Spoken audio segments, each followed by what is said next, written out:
Peace and harmony coming to you today. How to recover your sense of power after being a victim of narcissistic abuse. My session today is going to be discussing how to reclaim your power, how to get your power back after being through an episode, an event, a situation, a rage with narcissistic abuse. We've been there, we witnessed it. Someone who we deeply cared for or were in relations with, perhaps a family member, perhaps a significant other, perhaps our fiance, someone who we've had a vision of a future for, who's been there in our life, who we've without a doubt had wonderful times, great times with, all of a sudden becomes a Dr. Jekyll and Mr. Hyde in front of our very faces. And we can't believe our eyes. We deny what we're seeing. We want to resolve, and we want to become clear, and we want to restore the very relationship that we see being dissolved based on this person's personality disorder, their outbursts, their judgments, their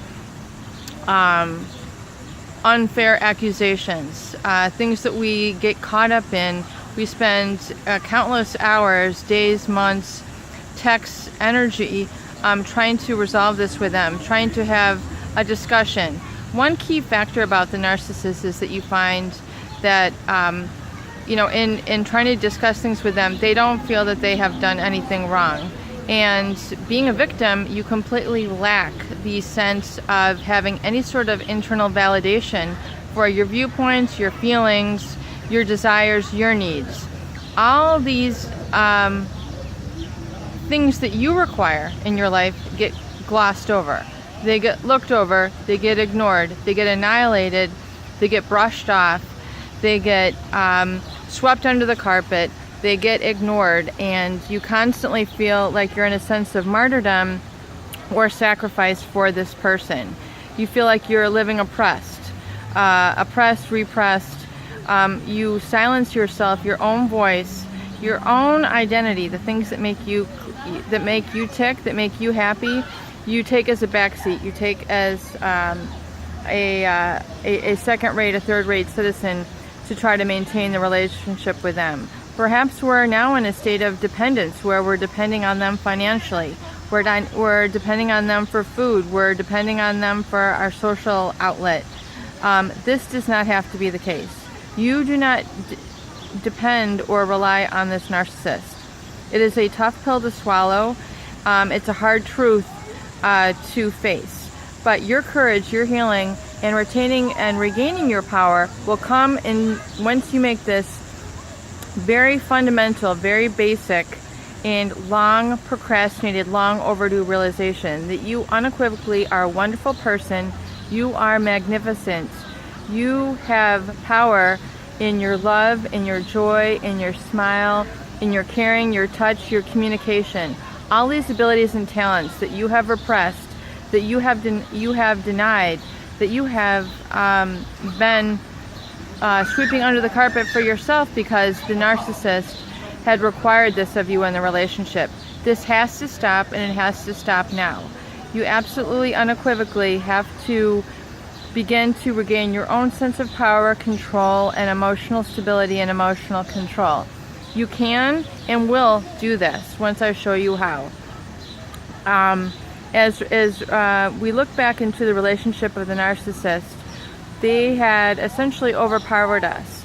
At first, maybe it was a positive sense of overpowering, with their charm, with their suave, debonair ways, their intellect.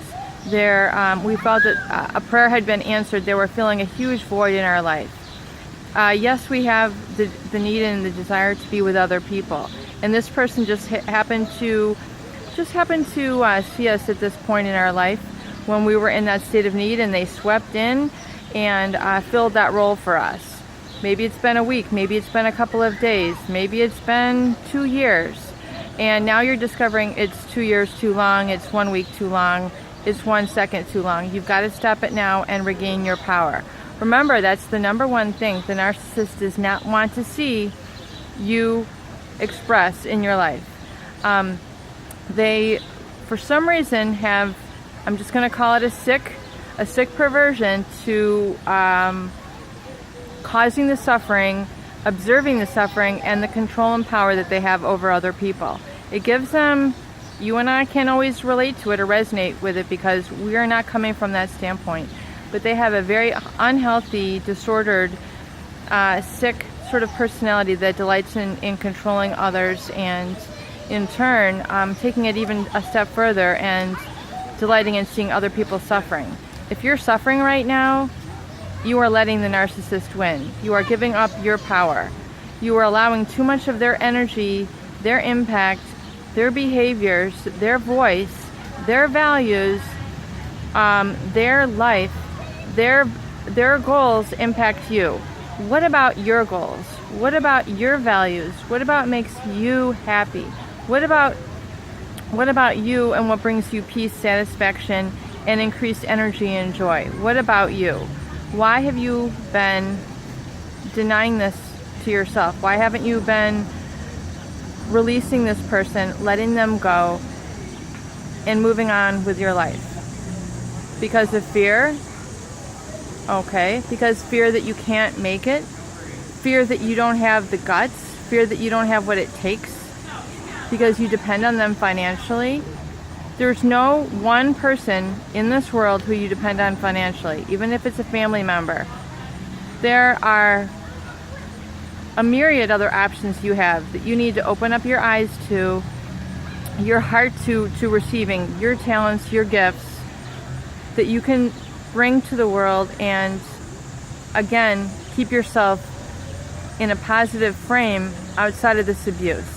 It's not a cycle that we're stuck in. You absolutely, positively need to realize that you have power to live your own life, to walk your own walk, to read your own books, to stay where you want to stay.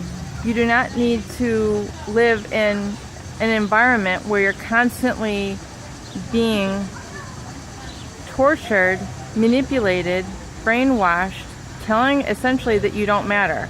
This is not the life that you're meant to have. You're meant to have a blessed and fulfilling life. It's up to you to start the next couple steps, which I'm going to share with you to help regain your sense of power and control. First thing I want you to do is start to look at what is truly serving you in your life.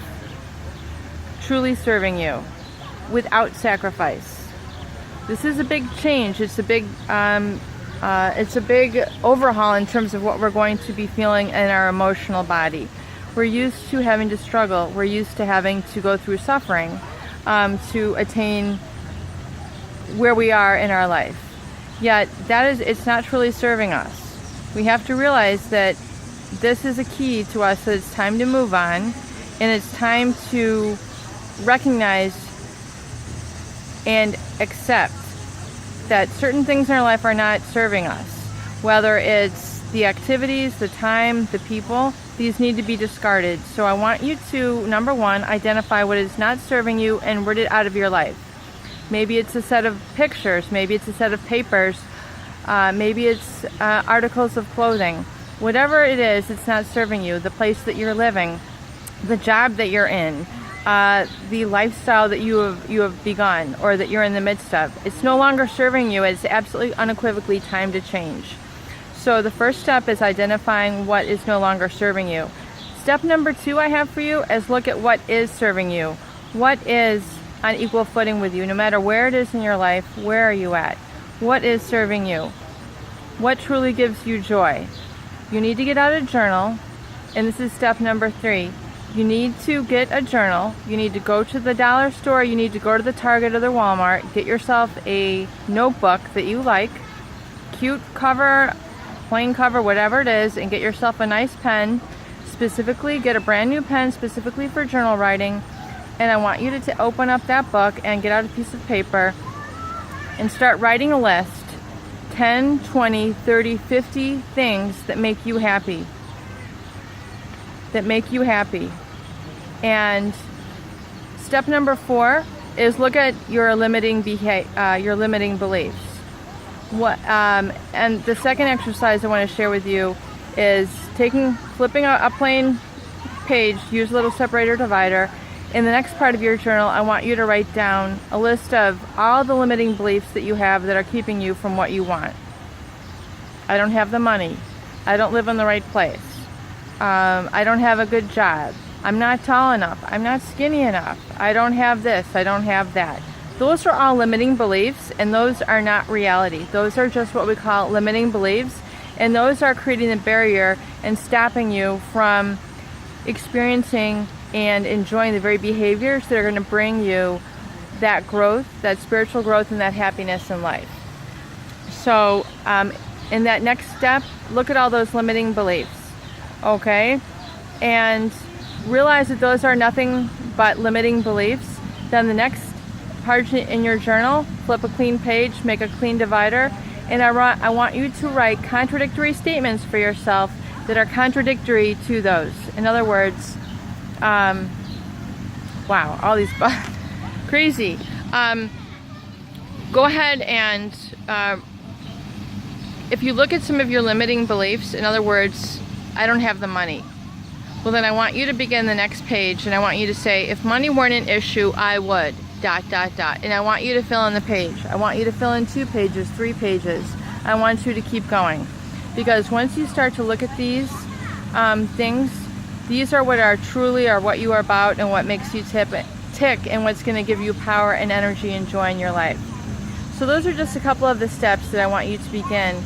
And there's going to be more tools and exercises for us to share and discover along the way through our journey here, growing and surviving and thriving together.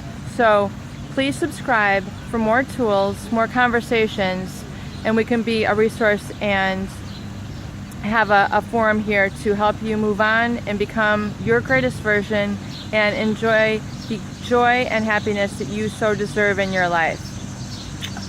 Love you, peace and harmony coming to you.